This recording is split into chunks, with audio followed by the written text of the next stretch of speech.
welcome to another episode of Asexualized, My Asexual Life. This is a place to be for education about asexuality, all things asexual, and I share my own asexual life journey in order to help you in yours. If you haven't already subscribed, please hit the great big subscribe button right here, right now. Please hit that bell icon to get notified of every time I go live right now, post a new video. And don't forget to give this video a thumbs up as we go along if you're enjoying the content. If you didn't know who I am Sandra Bellamy, author of this beautiful book, Asexual Perspectives, 47 Asexual Stories, Love, Life and Sex, a celebration of asexual diversity. I'm also the founder of asexualise.com and the founder of Asexualized Academy. You might notice there's something a bit different about my hair tonight, and that's because I've not long got out of the shower and it's a little bit wet. So do apologise for it not being as nice as it usually looks, but yeah, it's cool. Anyway, tonight I want to discuss with you what is emotional intimacy and why is it important in asexual relationships. So asexuals, because we don't experience sexual attraction, the majority of us don't get a need, urge or want at all for any sexual intercourse. We don't get that innate need, desire. We don't love through a sexual attraction heteronormative way. So we don't see someone and think, God, they're hot, I want sex with them right now. Do you know what I mean? We don't have thoughts like that, because we're not sexually attracted to anyone. That's what the definition of asexuality is, the lack of sexual attraction and or little to no interest in sexual activities. And it's very important, the and or. So someone who has a really low sex drive and is not interested in doing sex with anyone, having any sexual activities whatsoever, they would be on the more grey end of the asexual spectrum. But a pure asexual is someone who doesn't experience any sexual attraction whatsoever. That doesn't mean to say that asexuals can't participate in sex, but if we don't experience any sexual attraction whatsoever, how do we love? How do we form loving relationships? Well, whether you want a platonic relationship or you want a romantic relationship, to get a really deep relationship of any sort, there needs to be an emotional connection, an emotional bond, an emotional intimacy. This is what turns just a friend into something more than a friend. This is what turns something, just an acquaintance, into more of an acquaintance. It's that emotional connection, that emotional bond, that emotional intimacy, those moments that you share with a person. So emotional intimacy is all about sharing your world, your life with that person in terms of communication. It's about sharing your hopes, your dreams, your fears, talking about the world, the planet, the universe. If you're going to be in a relationship with anyone, they should be your best friend. It's really important to have a best friend as a life partner. If your life partner's not your best friend, the relationship isn't going to be as good or healthy. It really isn't, because you're not going to be able to talk to each other about anything and everything. You've got to be able to talk about anything and everything, including your fears, without worry that that person's going to go away from you, going to hurt you, going to shout at you, going to scream at you, going to be distanced from you. You have to be knowing that that person is good for you in your life and that you can be vulnerable with them and open up to them. And if asexuals don't love for a sexual connection, we need the emotional connection. I was writing my fibromyalgia book today, and there's a whole chapter on, don't forget that this book is not aimed at asexuals, but some asexuals will be buying it, right? So there is a whole chapter on physical intimacy, and that includes about sex. And in part of it, I do, the majority is all about the act of sex and how it can be made more comfortable if you have fibromyalgia, and what you need to do to be more comfortable with the act of sex, if you're having it. But there is a paragraph all about, intimacy is not just about sexual intercourse or sexual acts. It's also about emotional intimacy, and that's really important. So that got me into looking more about emotional intimacy and how they define it in online dictionary terms, really, like on Wikipedia.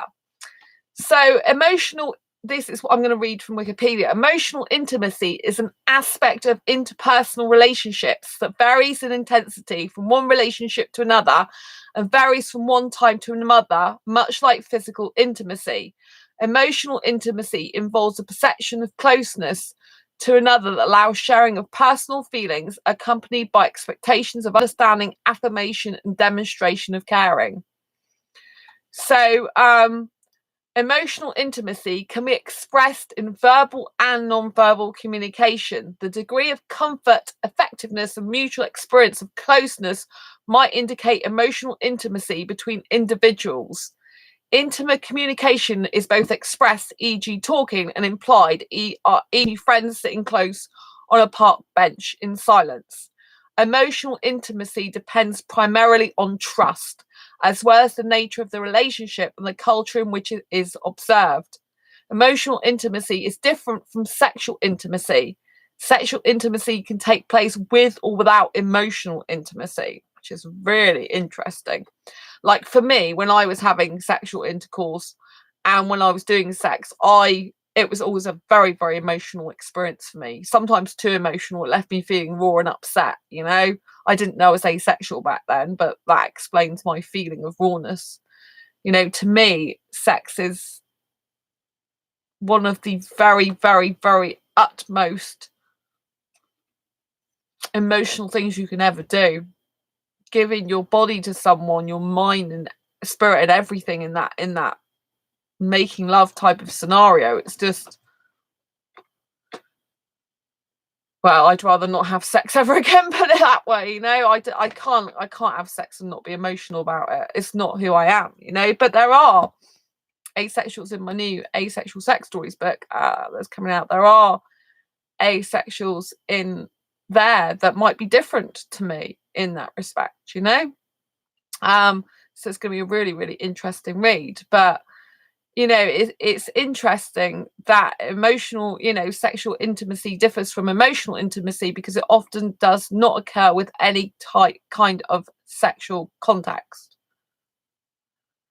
Emotional intimacy is a psychological event that happens when trust levels and communication between two people are such that it fosters the mutual sharing of one another's deepest selves, which is what I was trying to explain. You should be having them, you know, your bestest friend should be someone who you really can trust and tell anything to, and your life partner should be that, you know.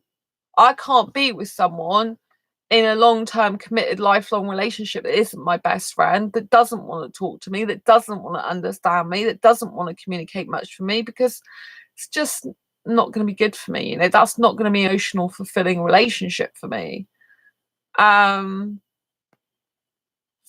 So depending on the background and conventions of the participants, emotional intimacy might involve disclosing thoughts, feelings, and emotions in order to reach an understanding, offer mutual support, or build a sense of community, or it might involve sharing a duty without commentary.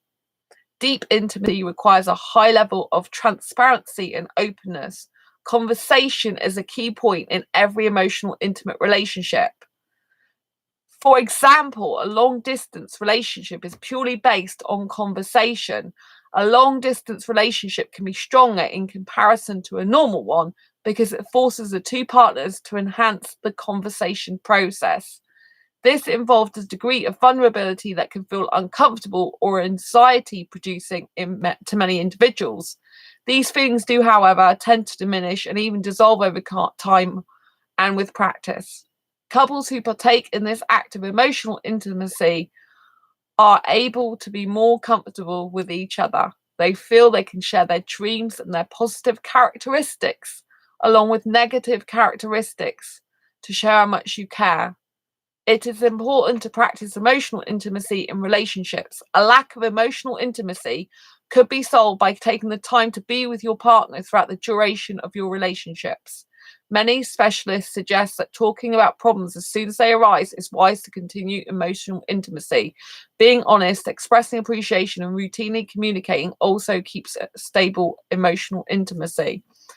And I think this is what's so important, especially if you're in an asexual relationship that is long distance. It's imperative that you're communicating. all the time. Like, I don't want to live with a guy, right? But I do want a serious, committed, romantic relationship. But I want him to be in my life daily, despite the fact I don't want to actually physically live with him, or I don't need to physically see him every day, you know?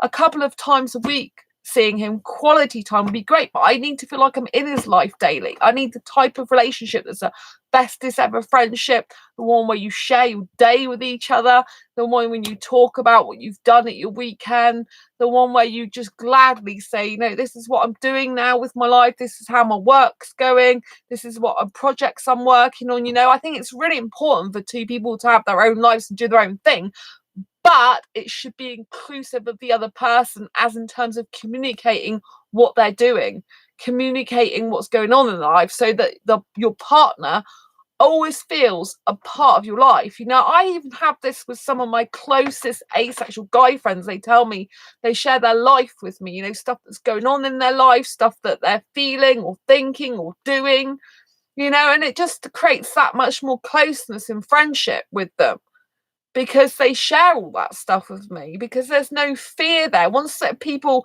share stuff like that, there's no fear. I'm not fearful that they're going to leave me or not be my friend anymore, because I know that they're being vulnerable with me like I'm being vulnerable with them.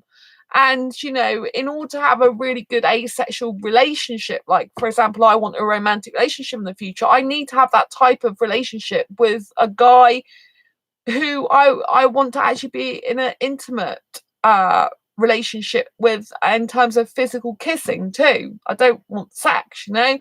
And so it's very important that when you do get into a relationship, the person is your best friend, or one of your best friends, because obviously you can still keep your other best friends.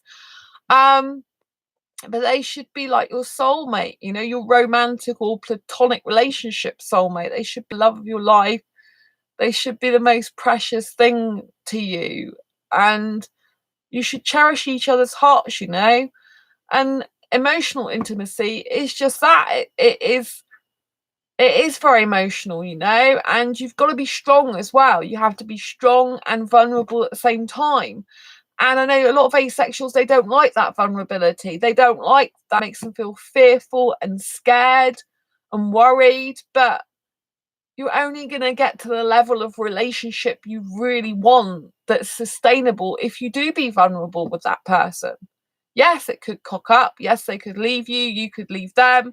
They could find someone else. You could find someone else. You can find out that you're not suitable for each other. I mean, that's why it's really important to be best as ever friends first, because then you can kind of iron out a lot of the creases before they happen, or before you even get into a relationship, to see hypothetically if it'd be right or not. But sometimes you really don't know whether it'd be right or not unless you're actually in the relationship, because the only way you learn about relationships is by experiencing them. You know, I've never actually been in a proper asexual relationship before. I've had a boyfriend online that was asexual, apparently. I still have my doubts about that, but you know, I've never had an actual asexual relationship as such. You know, not an in-person one. You know, I think it'd be great if I got the right guy for me. I don't think I found the right guy yet. I don't know if I'll ever find him. But you know, it's really important to have emotional intimacy with yourself. You know, it's important that you reflect on your life and yourself. The most important relationship is with yourself, because if you're not happy and feeling love in your heart and feeling great, then your other relationships won't feel as good. You'll start feeling a lack. You'll start feeling more needy. You'll start feeling like something's missing from your life. And, you know, to be fair, if you know that you've got a partner somewhere, a soulmate in the world, they can still, even though you're a whole person, you can still feel like something's a little missing. Like, you know, like, because if you're a spiritual person, you believe you've been here before in life, then you will have had someone probably in your previous life, like a partner. So it's kind of natural for you to still miss them in this one if you were like soulmates in the last one, you know? You kind of already know you've got a soulmate somewhere, and you haven't met them in this lifetime yet, and you might never meet them. You might just be in this lifetime to do other things, you know? And that's okay. But we must be emotionally intimate with ourselves, because we must care about ourselves a lot. We must be truthful and honest with who we are as a person. In emotional intimacy, like I've said, is about being truthful, honest, kind, compassionate, approachable, being able to discuss anything and everything with your closest people in your life. But that works with yourself as well. If you can't look in yourself in the mirror and be honest with yourself about things that are good and about things that are not so good, if you can't have the emotional intimacy with yourself, then it will disconnect you from other people, because you'll shy away from yourself out of fear, and that'll create anxiety within you, and you'll be living a lie, really, because you won't be your true authentic self. There is no point in being anyone else but yourself. It's so important that you literally are who you are. Excuse the train, I live near a train station. But it's really important that you're honest with yourself. You're honest about who you are. I don't pretend to be something I'm not. I could sit here saying I've never had sex before, which is not true, because I have, even though I'm asexual. I could sit here saying I never get aroused, which would be ridiculous, because I do, even though I'm asexual. That I have a great degree of emotional intimacy because I love myself. I love myself for who I am, with my flaws. I know I've got a very unique personality. It's a very strong personality, very opinionated, very strong, and that's not everyone's cup of tea. Some people like little sheep. I'm not a sheep. I never will be. But I actually love that about myself, even though I know some people might not. I love it about myself. I love being strong. I love being bold. I love being brave. I love being courageous. And it takes guts to be yourself. It takes guts to say what other people don't always want to hear you say. It takes guts to be you. And it's hard. I was having a conversation in one of my asexual groups where the persons find it difficult that they are aromantic and asexual. So they lack romantic attraction and they lack sexual attraction. They'll find it hard to accept that about themselves, and I do understand where they're coming from. They feel like something's missing though, and you have to understand that the only thing that's missing, if anything, is accepting it about yourself. Nothing's actually missing. You are who you are. Even if you're aromantic, you lack romantic attraction, you can still have a relationship with a romantic person or with a sexual person.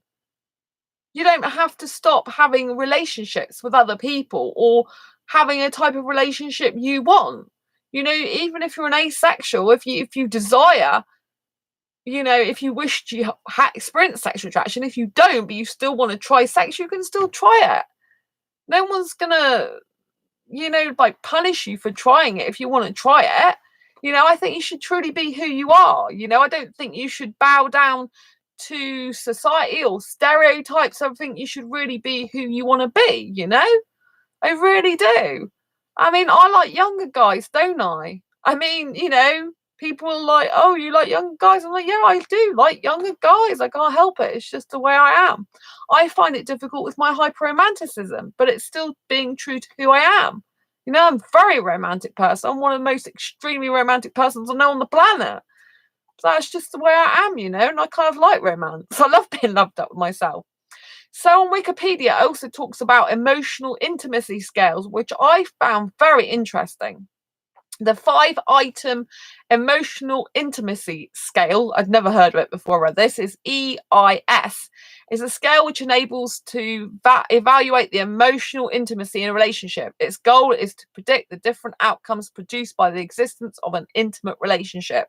This scale is created with a study of different items which are fundamental components of an intimate relationship.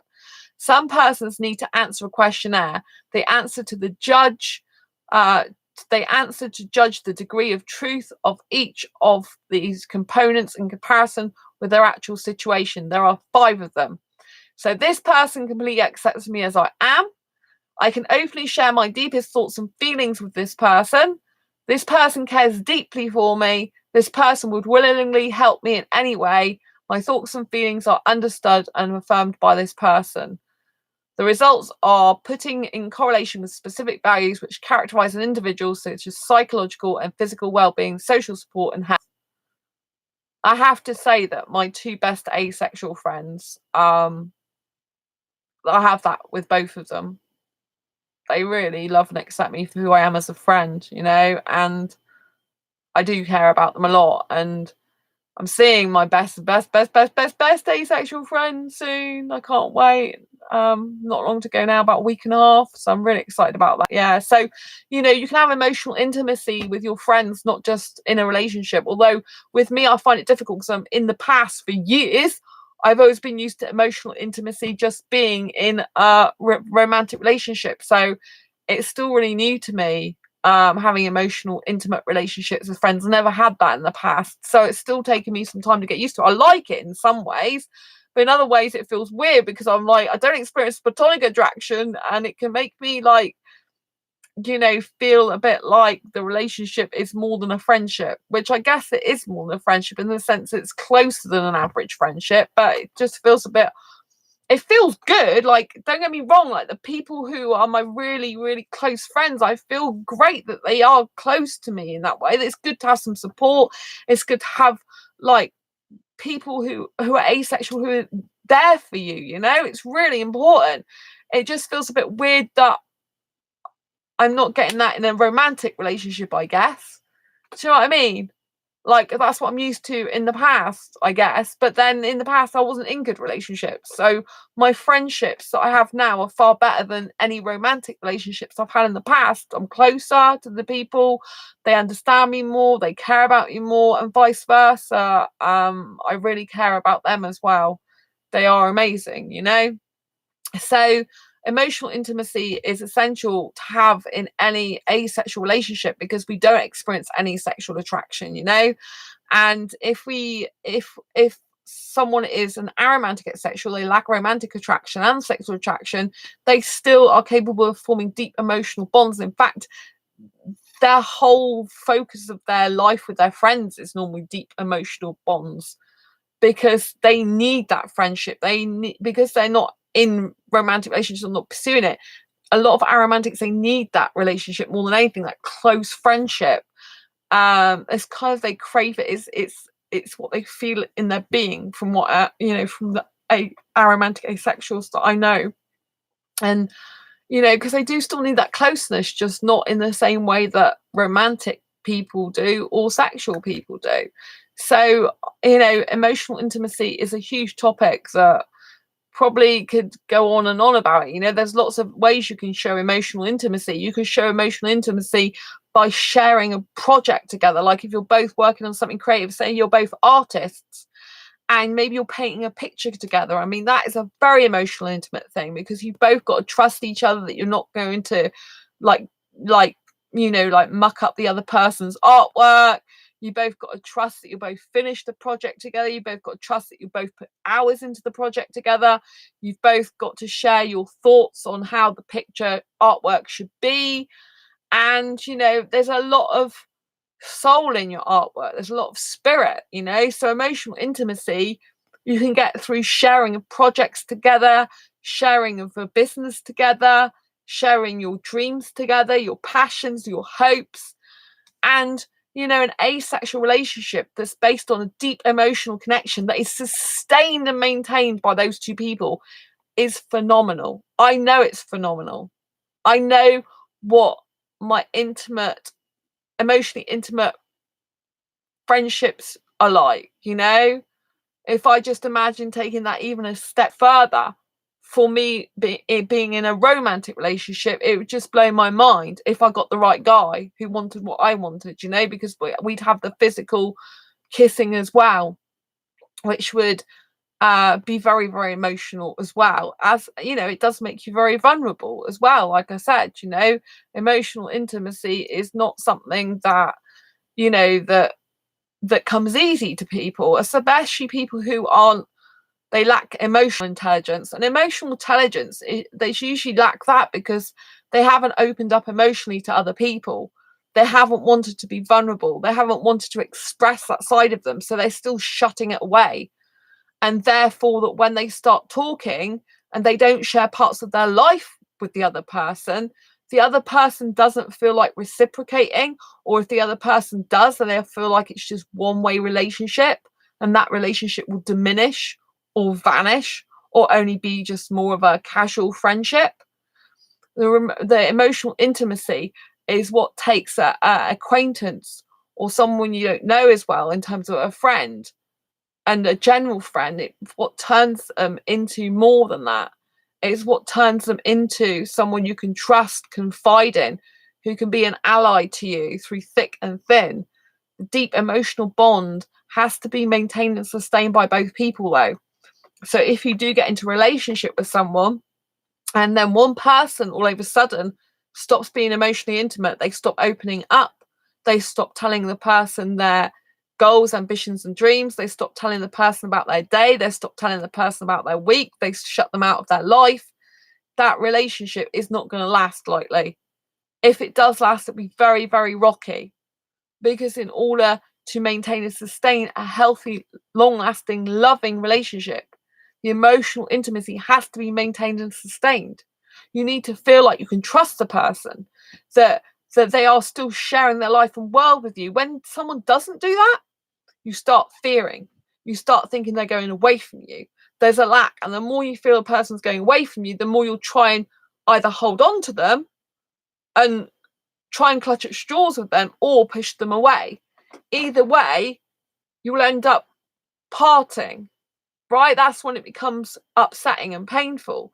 So before you even get into a relationship with anyone, you need to make sure that you are in a position where you know you can be emotionally intimate with a person. You are fully aware that you will need to be vulnerable with that person. So you will need to open up with them. You should want to share your life, world, and day with them, day in, day out. You know, for a long-term serious commitment relationship. I'm not talking about casual relationship. I'm not talking about relationship for 2 weeks, 2 months. I'm talking about a serious committed relationship, which I think a lot of asexuals, they say they want. Maybe they don't really think it through, but they say they want. So if you're one of those asexuals that really says it, means it, thinks it, then you need to be preparing yourself for it before you even get into it. That is what, you know, is going to bode well for you. It's no good thinking I'd like a relationship, but you're not working on yourself in the meantime. Instead, you're not living your true authentic self. You're not being true to who you are. You're bottling things up. You're not sharing all yourself with the world. You're being very cagey. You might be telling one person one thing, telling one person another, and thinking, oh my God, if they ever speak to each other, I'm going to be found out. If you're thinking about stuff like that and that's happening in your life, it's not a good thing. It means you need to sort your life out. You know, like, I'm an open book. You know what you're getting with me, don't you? Online, offline, and stuff like that. And that's how you need to be. You need to be, you need to be in a position where you're strong and vulnerable at the same time.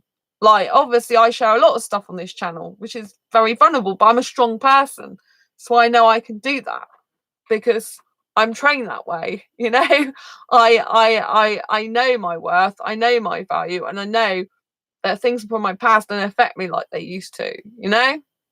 And so it's really important that you get in a good position where emotional intimacy is concerned, that you learn how to be emotionally intimate with someone. And that means opening up, sharing your thoughts, sharing your feelings, allowing yourself to put trust in someone and do it back. I mean, don't just do this with anyone. I'm not talking about meeting someone off the internet and all of a sudden you tell them your whole life story and every personal detail you've got. That's not what I'm talking about. But I'm talking about over time you reveal, like you reveal general stuff first. You start saying, well, I went and did this at the weekend. Like, I went to visit this place. I went to do that place. And then the person will say, oh, well, I went to do this, that, and the other, And so you share like more general things to start off with, but you're still sharing, you're still sharing your life, your world with them, if you know what I mean. So you start off more general first of all. And then when you find out you can trust them more and more, then you can hone down into telling them a few of your secrets, tell them ones that you don't mind so much if they get out and about to other people. It's not really going to cause you any major problems. And then as you become more and more trusting, then you can tell them more secret stuff that if you ideally don't want anyone else to know about, So build it up over time, but practice emotional intimacy. If you find that you've got loads of friends, but you're not close to any of them, It's because you're not being emotionally intimate with any of them. And so therefore they can't get into your heart and soul. They can't feel close to you because you're shutting that off to them. You know, emotional intimacy can be one of the most beautiful things in the world. Obviously, if you do get into a relationship and it doesn't work out, it can be one of the most upsetting things as well. So I'm not going to lie to you and say it isn't. But in order to have a really long-lasting, loving, healthy relationship, in order to attempt to do that, you kind of have to put yourself in that position eventually, and you know, take a risk. But try and be as calculated as you can in the risk, and try and, you know, if you've got emotional intimate relationships that are just friendships and you do end up in a relationship that doesn't work out, you still got other friends there that you're emotionally intimate with, so the loss won't be as much. So always keep your friends. You know, if you get into a relationship, don't just never stop being or seeing your friends, you know. Like, obviously, if you get into a relationship, you can introduce your partner to your friends so that they feel comfortable around them. They know and understand there's nothing untoward going on. They're just your friends that you really care about and that you've got a really close friendship with, but that your partner also matters to you as well, and you really care about them and love them. So, you know, always work around it and be open and honest as possible. Anyway, I hope you found this video useful, helpful, insightful in some way. If you have, please give it a thumbs up. If you like it, please, like I said, give it a thumbs up. Share it if you think anyone may benefit from it. And as always, if you haven't already subscribed, please hit the great big subscribe button right down below, right here, right now. Please hit that bell icon to get notified of every time I go live right now or post a new video. And don't forget to thumbs up and share it with a friend. Until next time, embrace your quirky and each other's, and I will see you on the next video or live stream. Thank you for tuning in. Bye.